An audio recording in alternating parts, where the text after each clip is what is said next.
Up next, we have Dr. Kathy Fields. She doesn't need a whole lot of introduction, but she is the co-founder of Proactiv and Rodan Fields. She has built an amazing business around that concept. She has a great building up in San Francisco. Some of the MSCs were recently there, so it's fantastic. Definitely a great culture. Dr. Fields has a bachelor's degree in neurobiological chemistry from University of Florida. She also attended medical school at the University of Miami and completed her residency at Stanford University. So she has a great record. She has won several awards, and she has been featured in magazines, the Tyra Banks Show, The View, later today. She was also part of the Gator 100s for 2015 and 2016, and she's just amazing.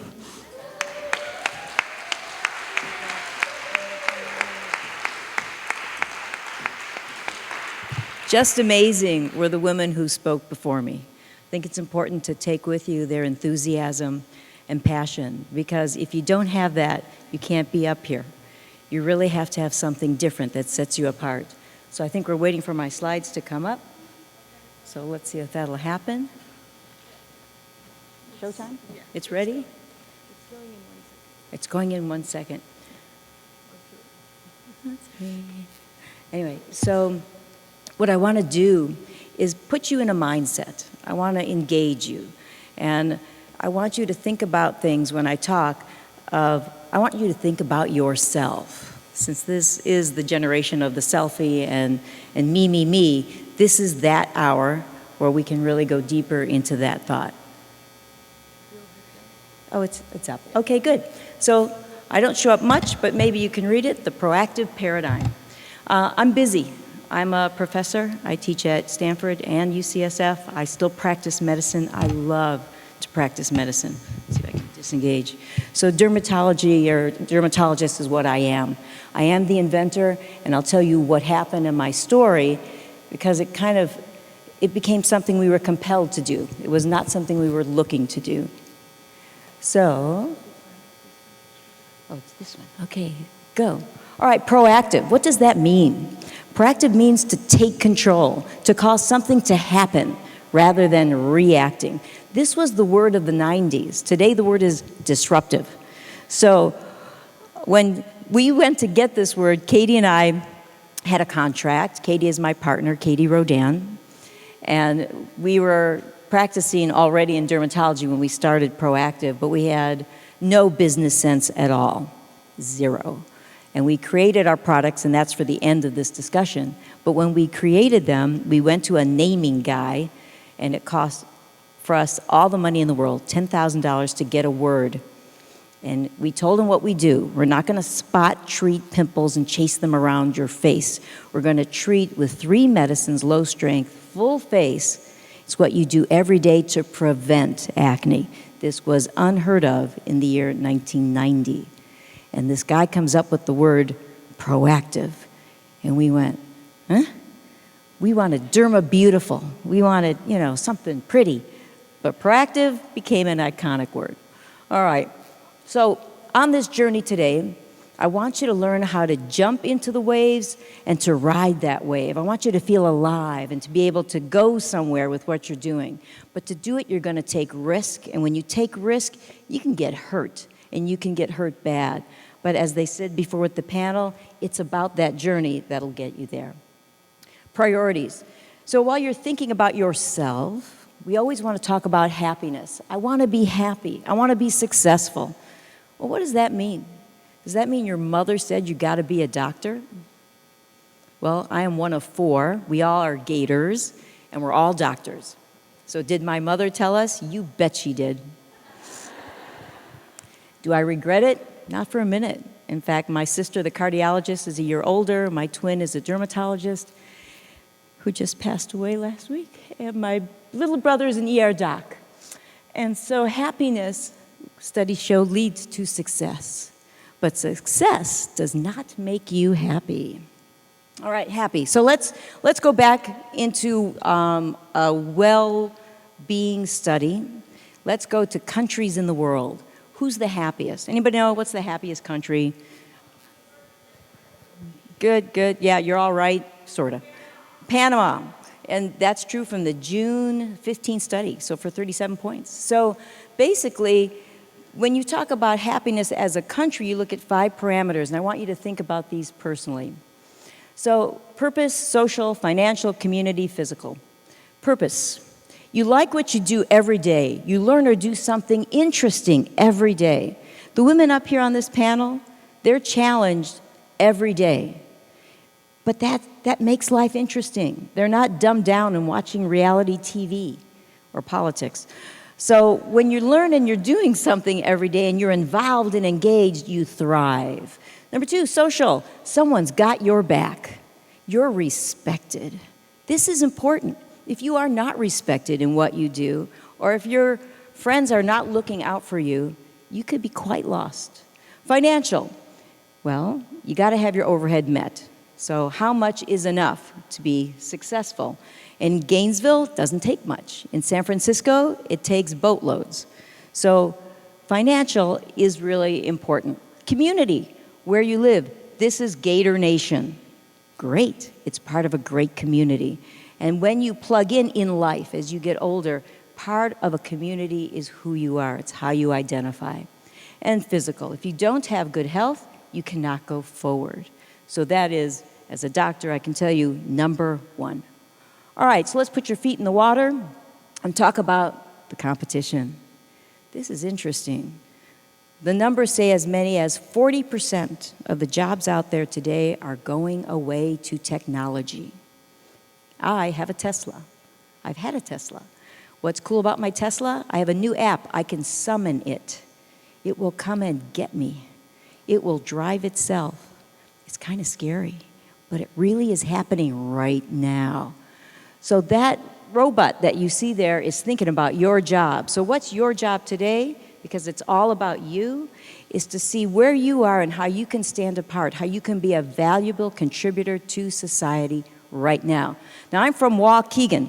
Leah's just down the road. I'm about 55 miles north on the North Shore, and I'm from a factory town. Waukegan, when I grew up, all factories, when you got out of high school, 1975, 76, everybody got a factory job. $25 an hour. Today, that's $114 an hour. That meant pension, health care, your disability, your baseball team. Everything was covered. Your social safety net made you a blue-collar worker with a guaranteed endpoint. 20, 25 years, you were retired. Fantastic. And everybody had jobs. Nobody worried about getting out of school or if they went to college about a job in 1975. If you go back to my town right now, Waukegan, the factories have closed. Many were asbestos. Sad. But that whole world is gone. And you're sitting now on the forefront of a different world where there isn't a social safety net. Today, employers aren't looking to give you what they were talking about up there, your pension plan, your medical insurance, et cetera, et cetera. Instead, they want independent contractors. They want you to be temporary, keeps their overhead down. So therefore, you have to redefine who you are. Uber is the best example. They're all independent contractors. All right, so if you're not a computer, what do you do to beat those guys? Critical thinking. You really must learn how to think. That's what you need to learn here at the University of Florida. You must be collaborative. If you can't share and bring things together, it's not going to happen. You cannot be an island. And you need to learn how to communicate. That means the way you write things and the way you speak. Because you could be a great engineer, but if you can't communicate your ideas to your colleagues, you're not great for your team. And then creative. You've got to think faster than that computer, which now will beat you in games. The computer learns. For example, my Tesla, when it drives a road somewhere in Marin, all of the Teslas out there learn with it. It's like the Borg. Creepy, huh? Because they're all learning faster than you and I while we're sitting here. Now, these skills are immensely important. Number 1, character. It counts. You know it in an instant. You meet somebody, you look them in the eye, and you know what you're getting. Character matters. Grit matters. You have to stay the course. Anybody read the book Mindset by Carol Dweck. If that doesn't ring a bell, Google it and order it or Amazon the thing and have it sent to you. This is the book of the moment. It's about a growth or fixed mindset. And there are people who think you just have a level of intelligence and that's it. And there are the growth mindset that says, I can learn and be better and acquire that intelligence. The fixed mindset says, effort is fruitless. The growth mindset says, the more I work, the more I can master. So when you break that down, this is a perfect start point for the entrepreneur. And these other skills, socially, emotionally competent, soft skills, a handshake. Where's Trevor? He's out there somewhere. Went out of his way to pick me up in Orlando to drive here to Gator-land. It's no easy way in from San Francisco. What was that? That was a 2-hour opportunity to have a discussion and learn something. That is an entrepreneur. Take advantage of every opportunity you have. Do it with a smile. Do it with integrity. Follow the list up there. Let's see if I can go forward. All right, profile of an entrepreneur. Now, what makes, a worker bee differ from an entrepreneur? An entrepreneur is a risk taker. And without question, you gotta put some skin in the game. If that's not what you do, you are not an entrepreneur. You've got to go for it. You got to be adaptive. From the people you can see up here, nothing's really a straight line. I went to school doing something, but then I ended up doing something else. And so you have to be ready to move and adapt. And with that, you have to be persistent, because as things fall through, you can give up, which most people do. They stop. I'm done. So many people have said to me, I could have invented Proactiv. And I said, why didn't you? Because they stopped. Great ideas, and that was the end of it. Imaginative doer. You got to think bigger. You got to get beyond yourself, and you can learn how to do that. You've got to be trustworthy. If someone's going to invest in you and your big idea, but we don't trust you, they won't go for it. And I think for the females, there may be a small advantage here. But trustworthy is something that is vital to the success of a company. And you have to have confidence. That means you really believe in what you're doing. So these skills are learnable, but you've got to make the effort. Now, meta learning is something I think the University of Florida should consider. Any deans out there? This is what the coding schools are doing. Yeah, you got to learn basic code. That's, speaking the language. But how do you fix a project? So you learn your basics, but there's no manual for the problem. The problem set is X, it's a real life problem, and they want you to feel the pain. They want you to fail. They want it to hurt. And it's hard work, and you have to learn how to learn. With meta-analysis, you look at it, you say, gee, that's not working, I've got to do something else. You got to lean in and take care of yourself, and again, collaborate, because if you do this in a vacuum, you fail. All right, let's get started. I've got an idea. Maybe right now you're thinking about something that you want to do. Let's test it. For Katie and I, with Proactiv, it's a need, not a want. What does that mean? I would like to go to the fraternity ball, and I want to wear that red dress. But I need to look okay. I'm not getting asked out. My skin looks lousy. Nobody talks to me. My self-esteem isn't where it should be. I don't go to school. I don't make an appointment. I'm not okay. So this is a need, not a want. So when Katie and I tried our first project, it was about helping people with a very important condition. Passion. If you don't have passion, no one else will. I guarantee it. And to get that, you have to have an unrelenting conviction in what you are doing. Katie and I were compelled to create the program that we did. We never slept. And it wasn't because it was an exam and we were up all night. It's because we kept thinking about it. And it was all we dreamed about for 5 years. And as we went through that rat maze to figure it out, there wasn't ever a problem. So as you're going up your mountains, you're on the Tour de France and putting in this outrageous effort, you have to enjoy the journey. I think it's important to look around. Those failures we had, it's all part of the book. People have asked, well, what would you have done differently? Nothing. If it failed, I learned something. If we won the game, Katie and I would high five. And then when we failed the game, we had each other to console each other. So the journey is what it's all about in the end. So it's not rushing to some pot of gold. Safety net. When I was in college, my parents supported me. When I was in med school, I lived at home with my brother. Fantastic. When I went to residency, I got paid nothing, but enough to eat somewhat. So that was my safety net. When we did Proactiv, I was a working physician. And so we did this in the nighttime and after hours and any time we could, not in the daytime. But if you don't have a safety net, sometimes you just can't play the game. So that's number one. And when you see somebody like Richard Branson, who has multiple successes, once you get going, you can really fly. It's not about money. And particularly with women, if you start up and you discuss money, we usually tune out. But if it's only about money, you're not going to win. It has to be for a higher purpose.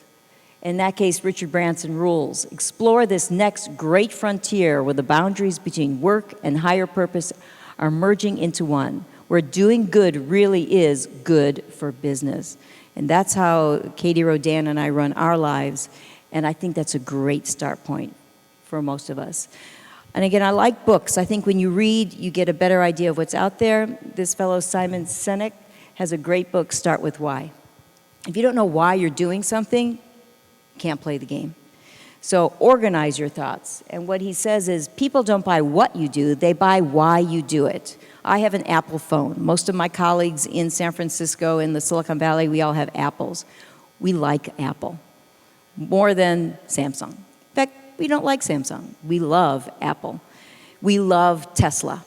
It's why they do it. And when you're starting your idea as an entrepreneur, you must think in this format.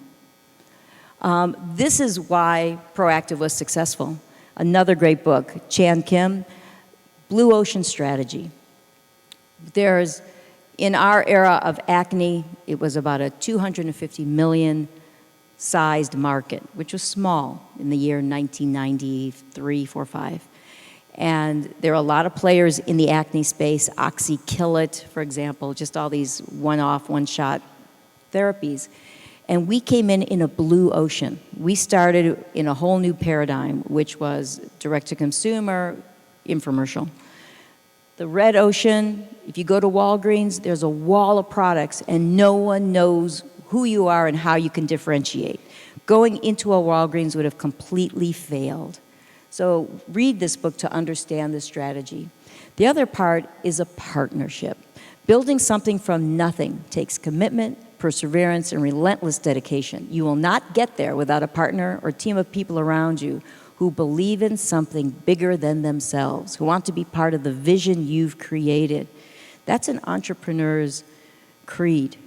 You cannot do it alone. You need to build that enthusiasm wherever you go and that trust that you can bring it. And a partnership makes this journey a blast. So that's, a partnership makes it the best. Now, if you're an entrepreneur, you think of a problem, in my case, acne, your solution, and I'll tell you about that in a minute, how it's going to work, and when you do a business plan, and the value of your solution. You really should, money is important. What is the size of the market? If you're the investor, they start with what's the market size, who are your competitors, again, things you want to do as an entrepreneur, and an easy description of what the company does. It should be your elevator pitch, and what's the size of the market opportunity. The first thing we ask in the Valley is, who is the company strategic to? So I'm going to build this platform and I want to sell it to Google or Amazon. That's the mindset up in the San Francisco Bay Area versus I'm going to open 20 stores. It's my empire. So if you want investors looking at you, what is your strategic end game? Is it just an app or could it be a company? What's the barrier to entry? And now, because of the web, you can find out who's in your space, who's doing it already, where are the problems they're having, where can I get around those barriers and go over. And of course, if someone's investing in you, they also want to know who else is owning you. Now, an aside for women, and I think this is interesting, has anybody seen this video by Jason Headley? It's not about the nail, or you're going to have a good time. Write this down, take your picture, your little snapshot, and go out on YouTube. And you will have a blast, because it's really the difference between the female brain and the male brain. What happens in this video is she has a nail in her head, and she's talking, and the guy on the other side of the couch says, but I'm just gonna pull it out. She goes, no, no, no, no. I just want you to know how it feels and what it's doing, and it snags my sweaters. And the guy's like, just let me pull it out. That is the difference between a male and a female. And so let's go a little deeper into that. We are not the same. And the difference is fine. In fact, I think really the sadness today is the white male is on the short end of everything. Females are getting all the attention. We're 58% of college graduates. We're getting the funding. It's all female, female. And I think for the guys, that's not fair. I think they need to get some recognition and step up and get more validation. But let's talk about women. We're the caregiver. We have to take care of ourselves, our parents, our spouses, our kids. We got relationships. We make the whole thing work. You pull us out of the picture, it collapses. And we also have this biological clock. The women on stage today have families. That's a big deal. To put it all in and be able to have a family is not easy. So when I was in medicine, there's a hierarchy in my era of male, female, and how the game works. But in true business, it's crazy different. And here's a book you must get, and it's Winning at the Game of Business, Pat Heim. And this was eye-opening for me. Women are different from men when we're in a corporate arena. We generally, and these are generalizations, think about global well-being. We keep power dead even. We play dolls. Nobody wins at dolls. Never. It's not the same for men. I need you from an evolutionary point. If I'm going to survive 100,000 years ago on the savannah, I need the women to work together so that we survive. We feed and raise the children. That's the female brain. That's why it works the way it does. We need to share ideas and be intimate to be successful. We respond to humanity. It's the evolutionary brain, and we're involved in process. I need to understand why I do something before I just do it. And fairness is everything. If it's not fair, we get angry. Men is a whole different mindset. They have to kill the beast and bring it back. It's about kill. It's about the hierarchy. So there's the coach and the captain of the team and all the players below. In a men's world, you wear a uniform. In a men's world, there are rules, but rules can be broken because you have to win. And winning is the most important thing, not the relationship. When the Giants, San Francisco Giants, win a pennant, and then our guy Panda goes off to another team, how could he do that? Women would never do that. But, you know, in sports, it's just a game, so they go off to the next place of power. In a male mindset, winning is all, and confidence and how you present yourself really are completely different from the female mind. Let me give you an example. I am in surgery. I have a lovely nurse. In fact, that's already a female qualification. I have a nurse. And if I say, Trish, you know, may I please have the syringe? She smiles, and we go from there. My male associate says, syringe. Now, if I said that to her, she would steam. She would boil over. She'd get angry.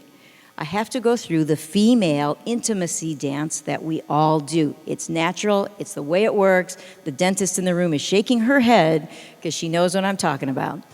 The male can get away with it. We cannot. So a female responds to a male differently, but the female to female can make serious friction unless we go through our doll dance.